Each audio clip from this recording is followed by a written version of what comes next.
So today I'm going to share with you the logic of English and what we love about it, and give you kind of a walkthrough of the materials that you get with this program. Today I'm going to share Foundations A. This is the beginning level.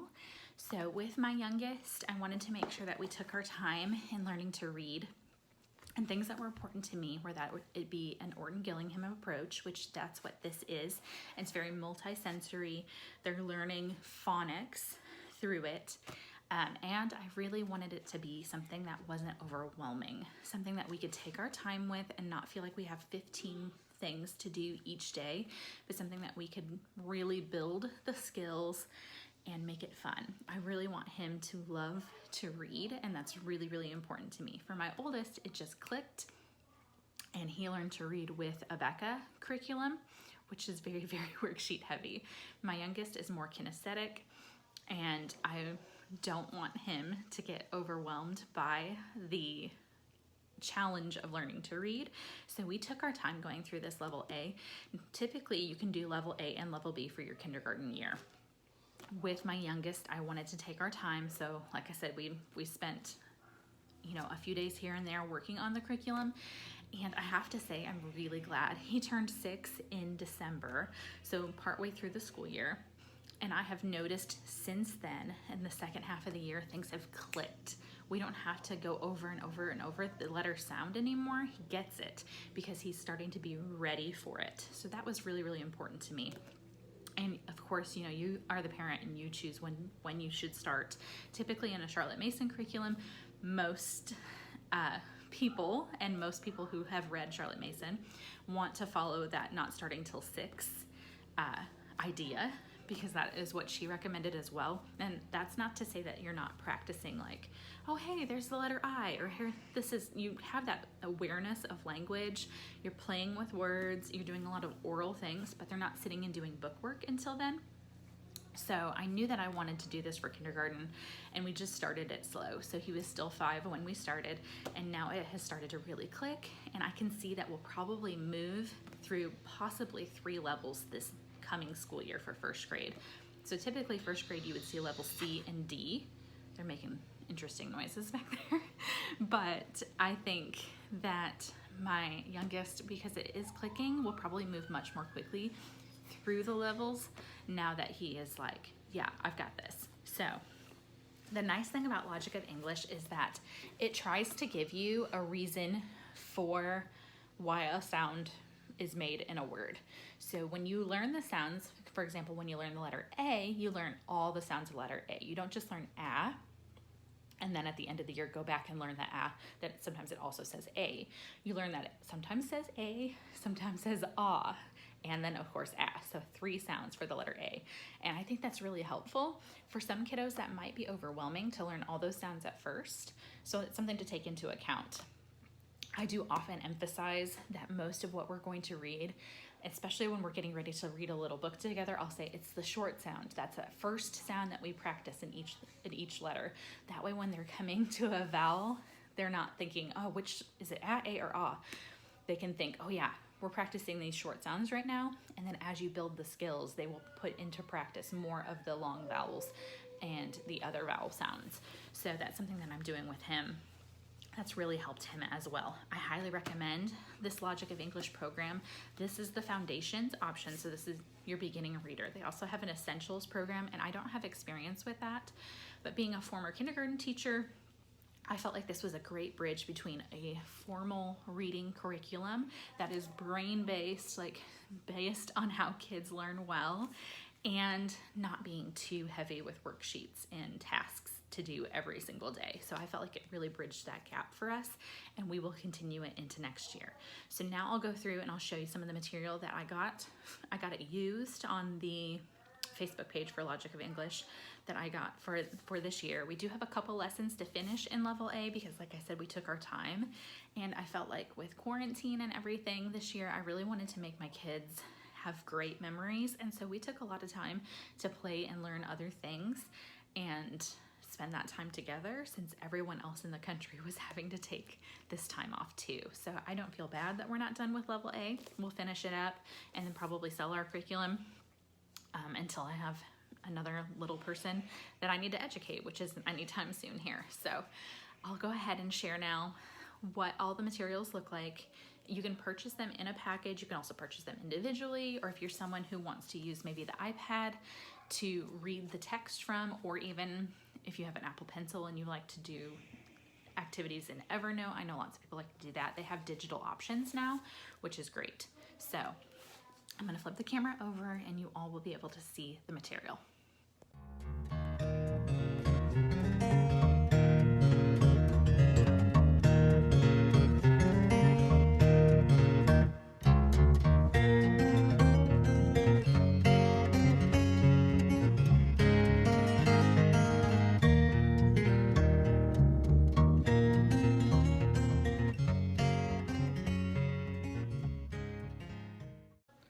So here are some of the items that you get if you buy a whole kit for level A of Logic of English. So I've got my little tiles that we're using right now in a smaller bin. So these you can use to build words.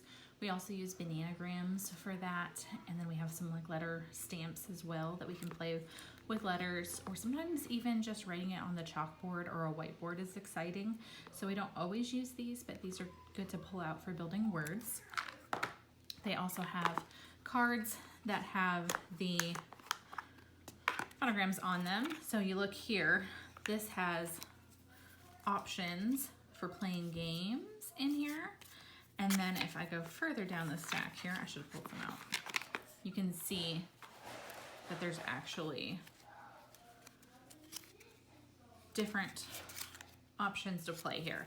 So these can work throughout all of the foundations levels. You just buy it once. They have manuscript and cursive options. Then there are also these cards, which are the basic phonogram cards. So it has on one side the letter, and it's usually in book face. So if I pull up the G, you can see that who I bought these from wrote the letter G next to it as well in regular print. So usually you'll see the book face, and the book does a great job of having the kids learn both. They learn that they read this book face print in books, but that they write this. So that is in there, but it is nice sometimes when you have little guys to remind them of what it looks like when they write it. And then on the back, it shows you what the sounds are. So this says G and J, and then they give you examples of the word. There's also these tactile letter cards. I'll grab one of those. So here is G, and it's like sandpaper on top so the kiddos can trace. And then when you look at the back of the card, it tells you again the two sounds that this letter makes and two examples. And then it also tells you how to write it. So if you're teaching the kiddo how to write this letter, then you can follow this script to teach them how to do that. And at the same time, they can be tracing it or they can be writing it in the air.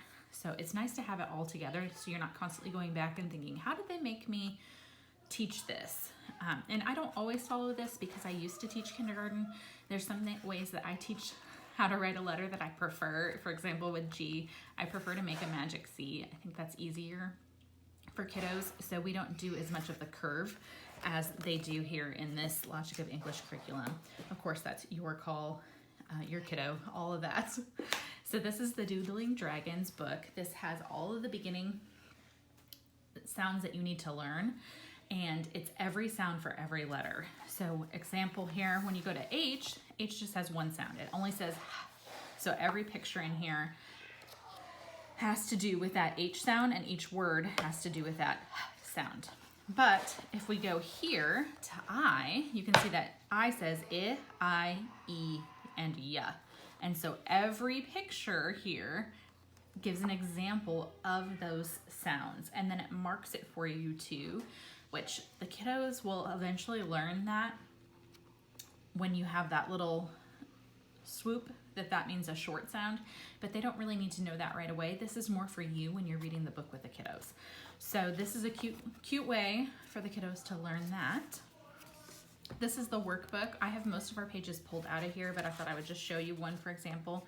So the handwriting pages were usually like this, a set of lines, and then you can allow the kiddo to pick what line they want to practice on and then practice so many times. Usually the book says 3, My little guy always wants to do it in stacks, so he'll make one up here, and then he'll do 2, 3, 4, and 5. That's just something he likes to do. This is another, like towards the end here, you're finding the phonogram in the middle of the word, so they have to circle that. There's also things like this page where they are actually finding it, so you'll say in the first column, maybe the book tells you to have them find I, E, ya, and they have to find I and color it. So they have to know that all of those sounds go to it.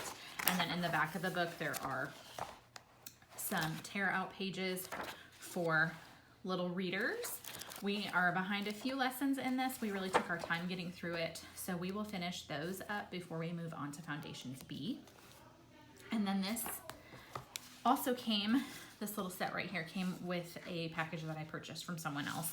So this is a quick reference guide. This is for you to know how to pronounce each thing and what times that you use, you know, which sound. So this is really helpful for you. You don't have to have this, of course, but it's nice to have on hand. They also have a separate handwriting program with Logic of English, but you're getting handwriting practice in Foundations. So it'd be something additional if you feel like your child needs something extra to practice on. But this goes through, so these are all the letters that you make straight, and it tells you how to make them. So it goes through each.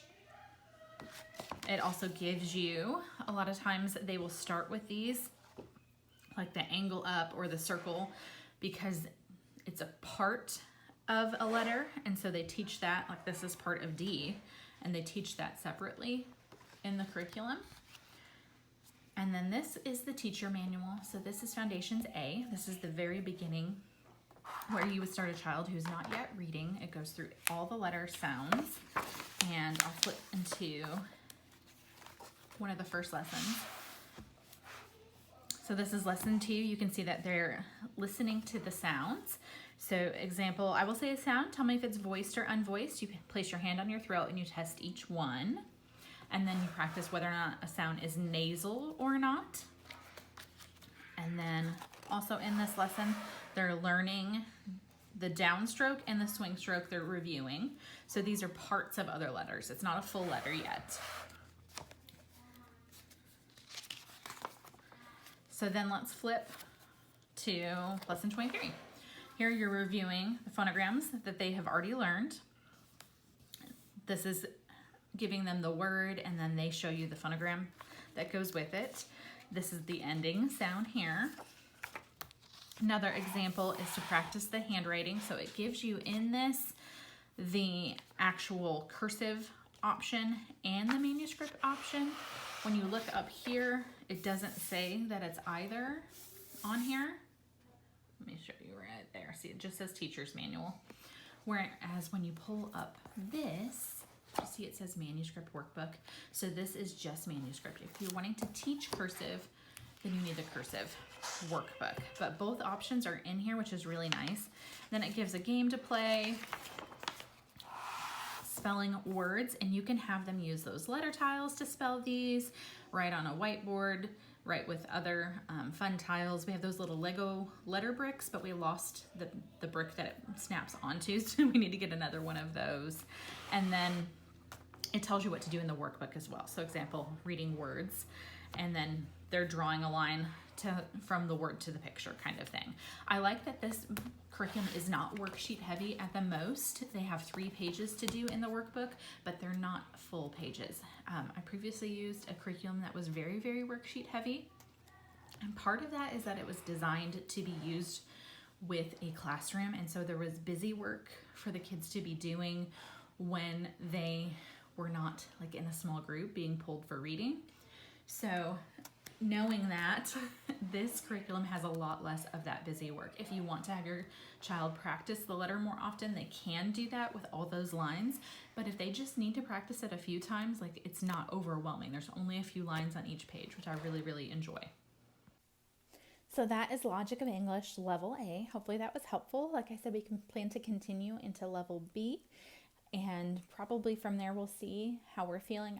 I'm pretty sure we're going to stick with this program. I really do enjoy it. I think it works really well for my youngest, and it's something that I want to continue with him at least through the foundations level, and then we'll evaluate whether or not we move on to essentials. So hopefully this was helpful, being able to see it and see kind of what it covers and if it's something that's right for your family.